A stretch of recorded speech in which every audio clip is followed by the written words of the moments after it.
सुप्रभात विद्यार्थी मित्रों, आप सभी का हिंदी लर्निंग तासिका में और हिंदी अभ्यास यूट्यूब चैनल पर सहर्ष स्वागत है। आज की लर्निंग तासिका में 10वीं कक्षा की हिंदी की किताब में दी गई मन कविता के बारे में हम जानकारी प्राप्त करेंगे। मन इस पूर्वक पठन पद्य के बारे में पिछले तासिका में भी हमने जानकारी प्राप्त की है और बचे हुए कविता का भावार्थ इस ई लर्निंग तासिका में हम प्राप्त करेंगे। मन यह पद्य पूरक पठन के तौर पर दिया गया है और इसके रचयिता कवि विकास परिहार जी हैं। प्रस्तुत कविता मन जापान की लोकप्रिय विधा हाइकू पर आधारित है। यह विधा हिंदी साहित्य में स्वीकृति पा चुकी है। इस विधा को विश्व की सबसे छोटी कविता का स्थान प्राप्त हुआ है। इस कविता में कवि ने तीन छोटी पंक्तियों में अलग अलग घटनाओं का सुंदर ढंग से वर्णन किया है। प्रस्तुत कविता की यह विशेषता है कि वह 3 पंक्तियों की होती है और पहले पंक्ति में 5 वर्ण, दूसरे पंक्ति में 7 वर्ण, तीसरे पंक्ति में 5 वर्ण और कुल मिलाकर यह एक हाइकू में 17 वर्ण होते हैं। दिखने में सबसे छोटी और अर्थ से गहन और बड़ी होती हैं। तो चलिए हम बचे हुए हाइकू की ओर चलते हैं। आज के तासिका का पहला हाइकू यहाँ दिया गया है। कांटों के बीच खिलखिलाता फूल देता प्रेरणा। इस हाइकू का मतलब यह कवि कहते हैं, गुलाब का फूल कांटों के बीच में हंसता है, खिलखिलाता है। वह हमें हर पल प्रेरणा देता है कि परेशानियों से घबराए बिना अपना काम करते रहना चाहिए। हर मुश्किल समय में हमें प्रसन्न रहना चाहिए। हर मुश्किल घड़ी का शांततापूर्ण तरीके से सामना करना चाहिए। जिस तरह से कांटों के बीच में रहकर भी गुलाब का फूल खिलता है, हंसता है। वह कभी कांटों को अपनी परेशानी नहीं मानता। उसने कांटों की वजह से अपना जीना छोड़ दिया नहीं है। बड़े हौसलों के साथ वह गुलाब का फूल अपना जीवन व्यतीत कर रहा है। कांटों के बीच रहकर भी वह खुश है। उसी तरह से हमारे जीवन में इस कांटों की तरह बहुत सारी समस्याएं, परेशानियां, चिंताएं जीवन में आती हैं, मगर उनसे घबराए बिना हमें अपना काम करते रहना चाहिए। एक जगह पर कहा गया है, मंजिलें उन्हीं को मिलती हैं जिनके सपनों में जान होती है। पंख होने से कुछ नहीं होता, हौसलों से उड़ान होती है। अगर आपको सफलता प्राप्त करनी है तो इन परेशानियों का सामना आपको बड़े हिम्मत से करना होगा। इस हाइकू का यह अर्थ कवि ने बताया है। अगला हाइकू है, भीतरी कुंठा आँखों के द्वार से आई बहार।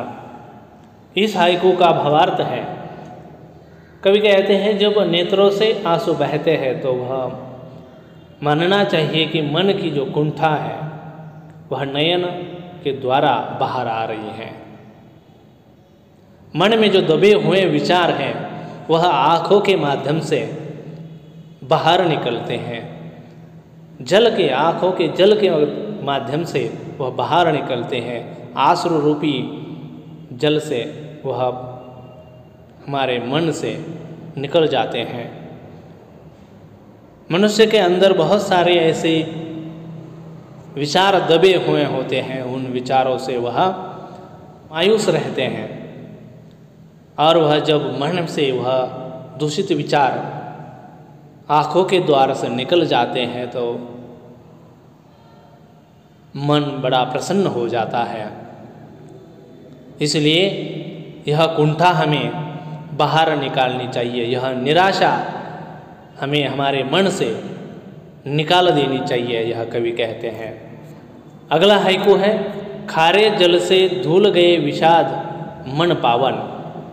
कवि इस हाइकू से हमें बताते हैं, कवि हमें कहना चाहते हैं, जब नेत्रों से आंसू बहते हैं तो वह समझना चाहिए कि आंसुओं के खारे जल के साथ मन का संपूर्ण विषाद धुल गया है और मन पहले के समान पावन हो गया है। अगर आपके आंसुओं से बहने वाला अश्रु अगर खारा है तो आपको यह मान लेना है कि मन में जो भी आपके विषाद है, जो भी दूषित विचार आपके मन में है, वह दूषित विचार इस जल के साथ, खारे जल के साथ निकल गए हैं और हमारा मन पहले की तरह पावन हो गया है। इसलिए मन की कुंठा को भी हमें बाहर निकालना है और इस कुंठा बाहर निकालते समय अगर आपके आँखों से खारे आंसू बहते हैं तो समझ लीजिए आपका मन पावन हो गया। अगला हाइकू यहाँ दिया गया है, मृत्यु को जीना जीवन विष पीना है जिजीविषा। इस हाइकू के माध्यम से कवि कहते हैं, प्रत्येक मनुष्य के जीवन में अनेक परेशानियां हैं, चिंताएं हैं और है अप्रिय प्रसंग। ऐसे में जीवन रूपी संग्राम में डटे रहना हमारी जिजीविषा का प्रमाण है। हर एक मनुष्य के जीवन में समस्याएं होती हैं, परेशानियां होती हैं, कई अड़चनें पैदा होती हैं, किसी भी चीज़ के बारे में हमारे ऊपर चिंताएं मंडराती हैं। ऐसे अप्रिय घटनाएं घटित होती हैं हमारे जीवन में, जिससे हम जीवन में निराश हो जाते हैं। मगर हमें निराश न होकर जीवन रूपी इस संग्राम को अच्छी तरह से जीना है। इस राह पर डटे रहना है और यही हमारी जिजीविषा का प्रमाण है। कवि इस पंक्तियों के माध्यम से हमें यह संदेश देते हैं। अगला हाइकू यहाँ दिया गया है, मन की पीड़ा छाई बन बादल बरसे आंखें। इस हाइकू में कवि कहते हैं कि जब आकाश में बादल बहुत घने होते हैं तभी वर्षा होती है।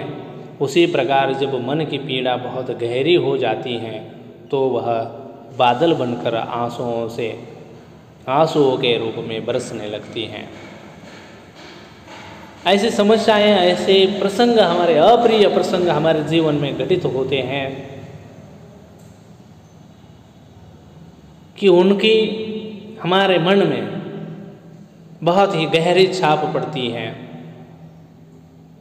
और जब इस तरह के अप्रिय घटनाएं मन में घर कर बैठ जाती हैं, कुछ समय के बाद यह अप्रिय प्रसंग आंसुओं के रूप में बाहर निकलती है। वह बाहर आंसुओं के रूप में वह बहती है। जिस तरह से आकाश में बादल बहुत घने होते हैं तभी वर्षा होती है, उसी तरह से जब हमारे मन में इस तरह से बादल, अप्रिय बादल जिसे हम कह सकते हैं, अप्रिय प्रसंग हम उसे कह सकते हैं, वह अप्रिय प्रसंग हमारे साथ घटित होते हैं, हमारे मन में गहरी चोट पैदा करते हैं, तभी बादलों की तरह ही आंसू रूपी पानी बरसने लगता है। जिस तरह से आकाश में बादल बहुत घने होते हैं तभी वर्षा होती है, उस तरह से मन में गहरी पीड़ा जब होती है तभी हमें आंसू आते हैं, तभी हम रोते हैं। इस हाइकू में कवि ने यह संदेश दिया है। बचे हुए 4 हाइकुओं का भावार्थ हम अगले तासिका में देखेंगे। तब तक के लिए धन्यवाद।